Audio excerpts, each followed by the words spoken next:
నమస్తే, నేను మీ కుప్ప పద్మిని. ఇన్నాళ్ళు మీ సపోర్ట్ ని నాకు అందిస్తూ, మీ ప్రేమని నాకు అందిస్తున్న ప్రతి ఒక్కరికి కృతజ్ఞతలు. ఇప్పుడు చూడబోతున్న ఈ వీడియో కూడా ఖచ్చితంగా మీకు ఉపయోగపడుతుంది. లైక్, షేర్ అండ్ సబ్స్క్రైబ్ చేసి మీ ఇష్టాన్ని అలాగే మీ సపోర్ట్ ని నాకు అందించండి. అలాగే ఈ వీడియో పట్ల మీ అభిప్రాయాన్ని కమెంట్ సెక్షన్ లో కమెంట్ చేసి నాకు తెలియజేయండి.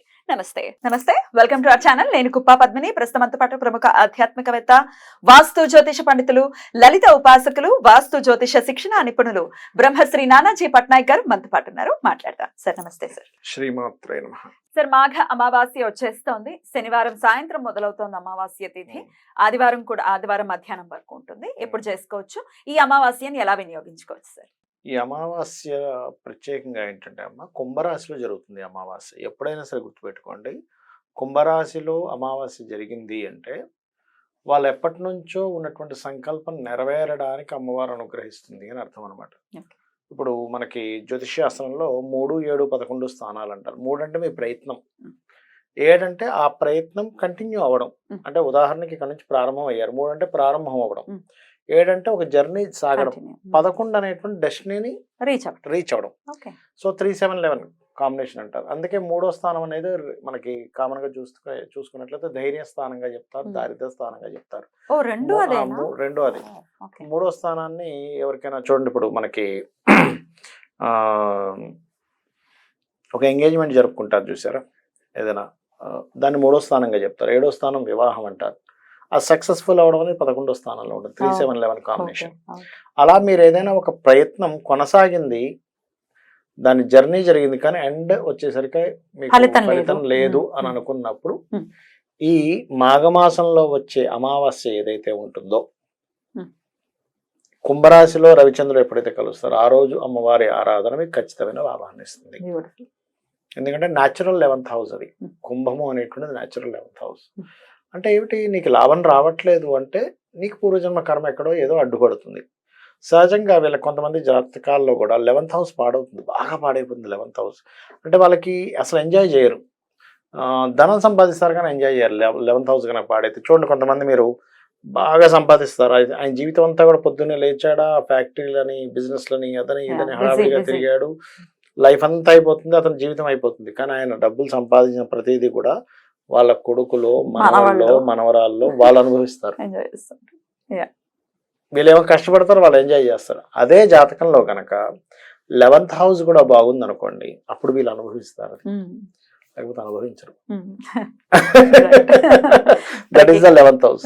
అది 11th హౌస్ అనేటువంటిది. మరి బాగుండడం బాగోకపోవడం అంటే ఏంటి సార్? ఎవరికి వారికి 11వ స్థానం అర్థమవుతుంది. 11వ స్థానాధిపతి లేదా శని బాగున్నాడు అనుకోండి, అంటే 11th హౌస్ కనుక మంచి స్థితిలో ఉంది, ఆటోమేటిక్ గా వాళ్ళు ఎంజాయ్ చేస్తారు లైఫ్ ని, అందులో ఎటువంటి డౌట్ లేదు. అంటే ఏంటి, 11th లార్డ్ కంబస్ట్ అవ్వకూడదు, పాయింట్ నెంబర్ 1. పాపకర్తెల్లో ఉండకూడదు, పాయింట్ నెంబర్ 2.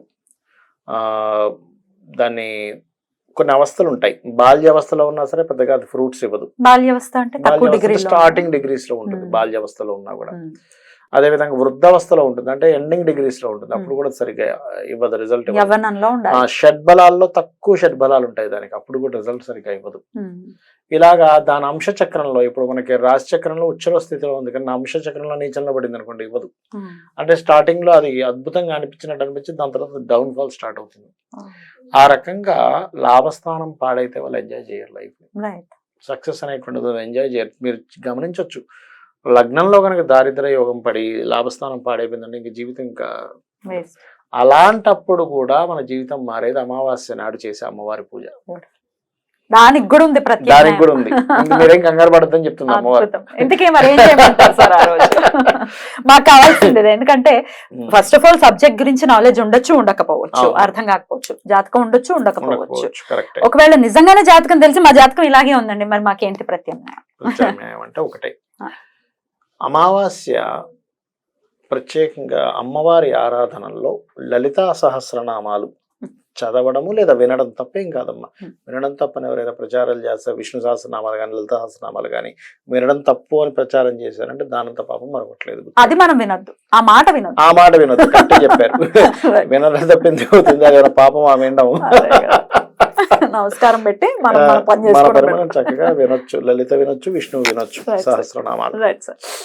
అయితే ఆ రోజు అమావాస్య ఉపవాస నియమాలు ఉన్నట్లయితే ఉపవాసం ఉండొచ్చు, తప్పేం ఉంటారా కాదు. సార్? ఉంటారు కొంతమంది ఉంటారు. మ్మ్. మ్మ్. అంటే అమ్మవారి ఆరాధకులు ప్రత్యేకంగా ఉంటారు, అమావాస్య పూజ చేసే వాళ్ళు ఉంటారు Right. ప్రత్యేకంగా. Hmm. అంటే అమావాస్యకి చంద్రుడు ఎందుకు ఉంటారంటే చెప్తాను చూడండి. ఫుడ్ కారకుడు చంద్రుడు కదా, అవును సార్. ఆ చంద్రుడు క్షీణించున్నాడు, అందుకని ఫుడ్ లోపల తీసుకోవడం వాళ్ళు ఇష్టపడరు. అంటే రవి ఉపాసకులు ఉన్నారు. మా తాతగారు, మా మదర్ వాళ్ళ ఫాదర్ సూర్య ఉపాసకులు. అవును. ఆయన మబ్బు పట్టింది అనుకోండి, నీళ్లు కూడా ముట్టుకునేవారు కాదు. బా బా 10 రోజులు మబ్బు పట్టేసింది, 10 రోజులు ముట్టుకునేవారు కాదు ఆయన. అయ్యి బాబాయ్, మరి ఎలాగా? అంతే, ఆయనకి అసలు అంటే ఇంకా ఆకలేస్తుంది ఇట్లాంటివి ఉండేవి కాదు. ఇది కదా ప్రేమ అంటే నిజంగా మ్మ్. కదా. మ్మ్. గుజరాత్ లో చాలా మంది ఇలాగే మబ్బుకు వాళ్ళు ఉంటే కనుక వాళ్ళు తిండి వంటలు తీసుకో. చేసుకోవడం తినడం. చేయరు. అది చాలా గొప్ప విషయం. డెఫినెట్లీ. అది మంచి ఫలితం కూడా ఇస్తుంది అది. ఓకే. Right. అయితే అమావాస్య ఉదయం అంతా రోజు. ఉదయం అంతా మ్మ్. వీళ్ళు మ్మ్. తినకుండా చక్కగా ఉపవాసం ఉండి మ్మ్. సాయంత్ర సమయంలో మ్మ్. ప్రత్యేకంగా అమ్మవారికి అమావాస్య నాడు చేసే పూజల్లో ఉదయం పూట గనక, అంటే ఇంకా బాగా శని దోషాలు బాగా ఇబ్బంది ఉన్నాయనుకోండి, మ్మ్. ప్రత్యేకంగా కుంభరాశిలో జరిగే అమావాస్యకి నూనె దానంగా ఇవ్వాలి. నూనె కానీ నువ్వులు కానీ దానంగా ఉదయం పూట ఇచ్చి మీరు ఉపవాసంతో ఉంటూ ఆ దానాన్ని ఇచ్చేసి అమావాస్య నాడు రాత్రిపూట ప్రత్యేకంగా ఏం చేస్తారంటే 9 గంటల ప్రాంతంలో చేస్తారు. అంటే మరి అర్ధరాత్రి ఇప్పుడు చేయమని చెప్పట్లేదు, 8-9 ప్రాంతంలో చేయమని అదే చెప్తున్నా. అదే 9 గంటల ప్రాంతంలో అమ్మవారికి సంబంధించినటువంటి నామస్మరణ ఏవైతే ఉంటాయో కుంకుమతో ఒక్కొక్క నామాన్ని శ్రీమాత్రే నమః పూజేశాం. శ్రీ మహారాజ్ఞి, శ్రీమత్ సింహాసనేశ్వరి, చిదగ్నికుండ సంభూత అనుకుంటూ ఒక్కొక్కటి అలాగా దేవకార్య సముజ్జత అలాగనగా చేసినట్లయితే అమావాస్య నాడు అమ్మవారి యొక్క అనుగ్రహం అంటే ఏమి లేదు. అంత చీకట్లో నువ్వు అమ్మవారిని, చీకటితో ఉన్నటువంటి రోజు అమావాస్య రోజు నువ్వు గనక అమ్మవారిని సేవించినట్లయితే నీ జీవితంలో ఉన్న చీకటిని అమ్మవారు తొలగిస్తుంది. ఇంకంతకన్నా ఏం కావాలి? ఇంకేం కావాలి? రైట్. అయితే ఇప్పుడు వచ్చే అమావాస్య మరి 9వ తారీఖు సాయంత్రం వస్తుంది. ఇప్పుడు మీరు చెప్పినటువంటి ఈ లలితాదేవికి పూజ 9వ తేదీ సాయంత్రం అయినా చేయొచ్చు, 10వ తేదీ అయినా చేయొచ్చు, ఏ రోజైనా తప్పేం కాదు. చేసుకోవచ్చు. చేయొచ్చు. కాకపోతే అమావాస్య రాత్రి పూట ఉంటే ఎక్కువ విశేషం. ఇప్పుడు 9 రాత్రే చేసుకో. 9 రాత్రి చేసుకుంటే ఇంకా మంచిది రైట్. ఉంటుంది. ఈ అమావాస్య గురించి చాలా చక్కగా మాకు వివరించారు. ఖచ్చితంగా అమ్మవారి ఆరాధన చేసుకుని చీకట్లు తొలగిపోయేటటువంటి పరిస్థితి ప్రతి ఒక్కరి జీవితంలోనూ ఉండాలని మనస్ఫూర్తిగా కోరుకుంటూ thank you so very much sir. నమస్తే. శ్రీమాత్రే నమః.